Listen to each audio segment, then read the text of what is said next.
Assalamualaikum, salam sejahtera. Cikgu Nan kembali lagi.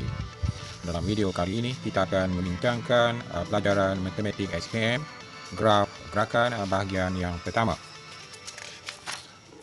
Dalam bahagian yang pertama, kita akan melihat berkenaan dengan graf jarak masa. Graf jarak masa. Apa yang dimaksudkan dengan graf ialah rajah yang terdiri daripada garis-garis untuk menunjukkan pertalian antara dua nilai yang berubah-ubah. Turus graf terdiri daripada jalur atau palang yang menegak atau mendatar dan panjangnya berkadar dengan kuantitinya.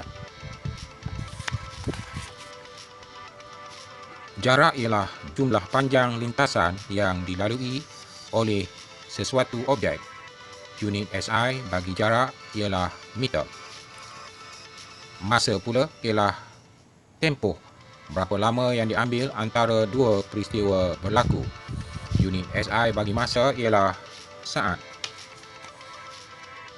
Jadi graf jarak masa ialah rajah yang menunjukkan pertalian antara jarak dan masa yang berubah-ubah. Titik pada graf menunjukkan kedudukan suatu objek pada masa tertentu.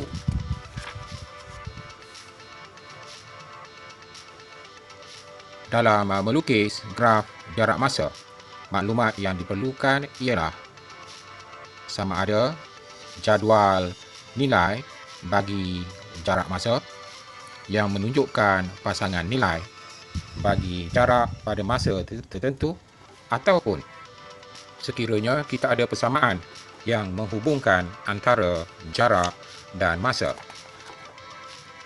Perhatikan contoh jadual nilai bagi masa dan jarak ini.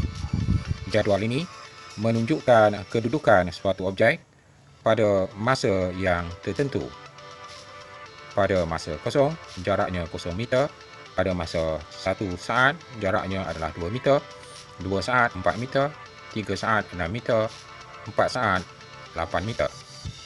Jadi berdasarkan kepada pasangan nilai ini, kita boleh melukis graf jarak masa berdasarkan kepada nilai-nilai yang kita ada. Selain daripada jadual nilai, sekiranya kita ada persamaan yang menghubungkan antara jarak dan masa, kita juga boleh melukiskan atau merakalkan graf hubungan di antara jarak dan masa.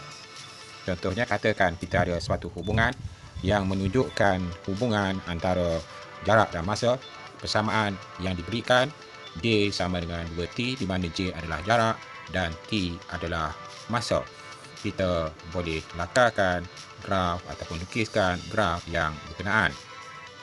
Tunjukkan cara ringkas untuk membuat graf berdasarkan kepada nilai-nilai yang kita ada daripada jadual nilai tadi. Kita gunakan sebahagian saja daripada graf ini. So kita buat paksi Y ataupun paksi untuk jarak. So dalam kes jarak kita perlukan 8, 2, 4, 6, 8. Kemudian untuk masa kita perlukan 4.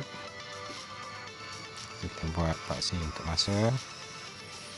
So 4, 1, 2, 3, 4 akan ujung ke sini.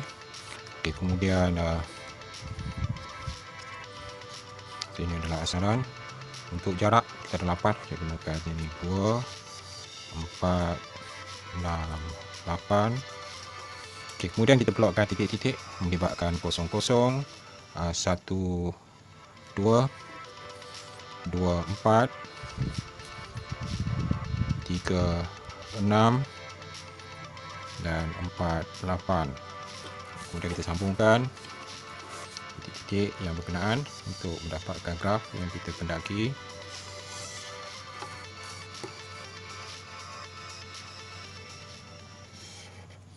Okay, so ini paksi untuk masa. Ini adalah paksi untuk jarak. So ini adalah graf jarak lawan masa berdasarkan kepada jadual nilai yang kita ada tadi. So ini adalah graf jarak melawan masa. Jarak kita melawan masa. Sekarang kita akan buat lakaran atau pelukisan graf bagi jarak sama dengan 2 kali masa. Jadi apa yang perlu kita lakukan, kita buat paksi dia terlebih dahulu. Kita gunakan sebahagian saja. Letakkan paksi X, paksi Y, ini paksi X. Okey, kemudian kita boleh masukkan, katakan ini 1, 2, 3, 4, 5, 6. Ini melibatkan masa ataupun T. Kemudian kita ada jarak tadi J. Katakan cuba masih gunakan ini, cuba gunakan 2, 4, 6, 8, 10, 12, 14 katakan.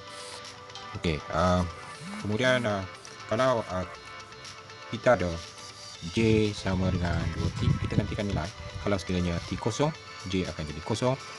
Kita boleh mengambil beberapa nilai sudah cukup sebab ini melibatkan garis lurus. Kalau T sama dengan 3, 2 darab 3, 6. So koordinat dia 3, 6.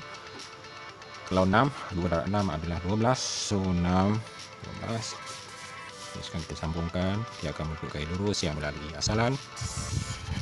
So ini adalah J sama dengan 2T.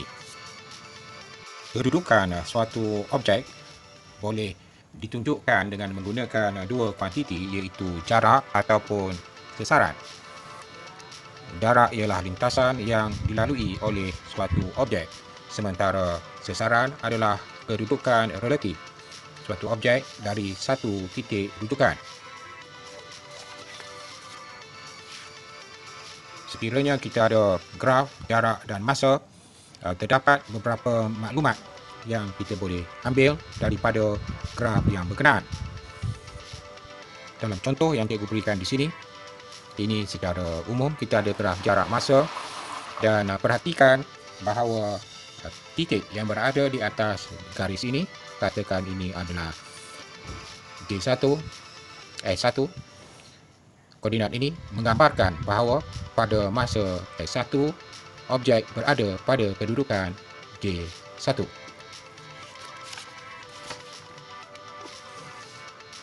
Perkara yang kedua yang ditunjukkan daripada graf berkenaan adalah kadar perubahan jarak dengan masa yang menghasilkan kuantiti yang dipanggil sebagai laju. So, apabila kita nisbahkan di antara jarak dan masa, kita akan dapat kadar perubahan jarak. Kadar perubahan jarak adalah laju. Sekiranya graf itu melibatkan sesaran melawan masa, kadar perubahan sesaran dengan masa akan menghasilkan suatu lagi kuantiti yang dipanggil sebagai laju. Daripada graf, kadar perubahan ini ditunjukkan daripada kecerunan graf. Apabila kita ada graf, kecerunan graf yang kita perolehi mungkin adalah kecerunan sifar. Kecerunan sifar bermaksud graf itu adalah suatu graf yang mendatar. Kita juga mungkin akan mendapat graf yang berkecerunan positif. Graf yang berkecerunan positif bermaksud graf itu dalam keadaan menaik. Ini menunjukkan bahawa berlaku pertambahan jarak dengan masa. Sekiranya kita mempunyai kecerunan graf yang negatif, dia digambarkan oleh pengurangan nilai jarak dengan masa. Pengurangan nilai jarak dengan masa menunjukkan bahawa objek sedang bergerak ke belakang. Dalam mengira kecerunan graf adalah jarak mencancang, berapa tingginya, bahagikan dengan jarak mengufuk bagi graf yang berkenaan. Secara formula, kecerunan adalah sama dengan jarak akhir tolakkan dengan jarak ataupun kedudukan awal, bahagikan dengan masa akhir tolak masa awal. So, kalau kita hendak mengira laju, laju sama dengan jarak akhir tolak jarak awal, perkan dengan masa akhir tolakkan dengan masa awal.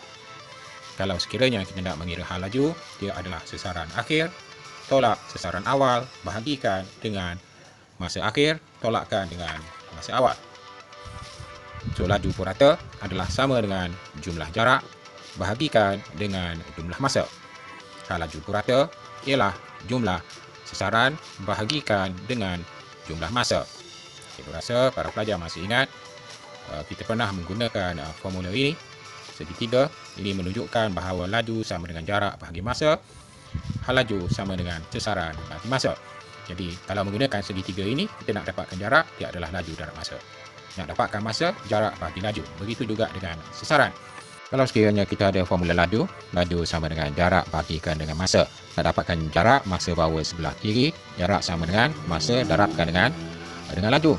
Kalau sekiranya kita nak dapatkan masa, perhatikan jarak sama dengan masa darab laju, jadi masa akan sama dengan jarak bahagikan dengan laju. Jadi kita ingat satu formula dah cukup. Hal laju sama dengan sesaran bahagikan dengan masa. Jadi kalau nak dapatkan sesaran, bahawa laju ke sebelah kiri, dia adalah hal laju darabkan dengan masa. Begitu juga kalau kita nakkan masa, ya, kita boleh rujuk pada yang ini pun tak apa. So, masa akan sama dengan S per dengan V. Sesaran bagi masa, kita akan dapat laju. Jadi para pelajar biasa kan, ya, dengan formula ini sebenarnya pelajar dah pernah jumpa formula ini. Dia akan kita gunakan untuk selesaikan soalan-soalan yang berkaitan. Perhatikan contoh soalan yang diberikan, soalan dalam bahasa Inggeris. Kita boleh translatekan dia. Radiah menunjukkan graf jarak masa bagi sebuah kereta untuk tempoh 9 saat. Soalan A, nyatakan berapa lama masa ketika kereta itu berada dalam keadaan terbun.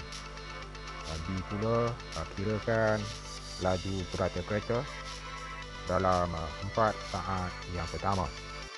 Perhatikan graf yang diberikan, itu menunjukkan bahawa kereta itu bergerak daripada saat kosong ke saat 4. Pada saat yang keempat, kereta berada pada kedudukan 50 meter jaraknya. Sementara pada saat yang ke-9, kereta itu masih berada pada jarak 50 meter. Jadi apa yang kita nampak di situ, berlaku pertambahan jarak secara sekata daripada saat kosong ke saat yang keempat. Daripada saat keempat hingga saat yang ke-9, perhatikan tidak ada pertambahan dari segi jarak. So, ini menunjukkan bahawa daripada saat yang keempat hingga saat yang ke-9, kereta tidak bergerak ataupun berada dalam keadaan terbun. Jadi untuk menjawab soalan bahagian A, dia nak lama masa kereta itu terbun, maknanya daripada saat ke-4 hingga ke-9. Jadi 9 tolak 4, kita akan dapat 5 saat. Kemudian untuk soalan B, kirakan laju purata untuk 4 saat yang pertama. So, daripada graf untuk kira laju purata, kita boleh kira keturunan graf, iaitu tinggi bahagikan dengan tapak, ya, jarak mencancang bahagikan dengan jarak menepuk 50 meter, kita bahagikan dengan 4 saat. So, daripada situ kita akan dapat berapa laju. 50 bahagi 4, kita akan dapat 12.5 meter per saat. Cukup dulu untuk kali ini. Jumpa lagi dalam video yang akan datang. Jangan takut, jalan terus. Assalamualaikum, salam sejahtera. Cikgu Nan kembali lagi.